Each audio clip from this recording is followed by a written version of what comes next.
This is the trail from Assaqutaq to Sisimiut. To hike this trip, we took a great boat transfer where we got to see a whale on the way to the ghost village, Assaqutaq. You can find boat transfer offers at arcticcircle.gl. Assaqutaq is an abandoned village a few kilometers away from Sisimiut. The village closed 50 years ago, but the remains are still there to visit and look around, and it is actually still used from time to time. It's possible to hike to or from the village in a matter of hours, so getting up early can make it an all-day hike to and from the village if you're interested. We took a boat out and hiked back to Sisimiut. Pro tip, wear a mosquito net. We've just started the trail, and just to show you kind of the landscape, we saw the trail split up in two parts. One way goes down here, so it kind of means you have to go up and down quite a lot.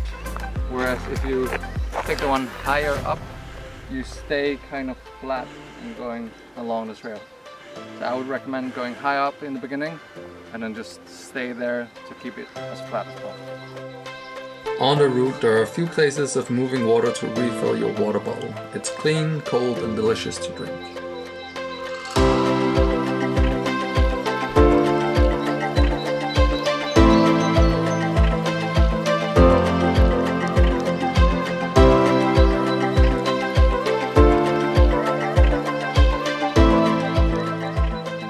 The route is fairly easy with just a few challenges along the way.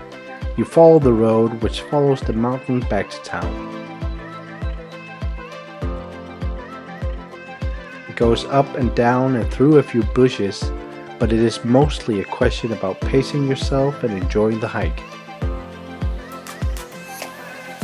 There's also a few graves along the way, but please do not disturb these sites.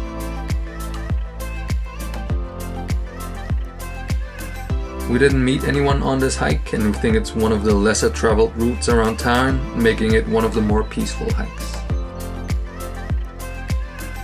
Toward the end, closer to Sisimiut, the route became more rocky and a bit more difficult than the beginning. But carefully going down and around the rocks helped us get through with no problems, and the town right around the corner.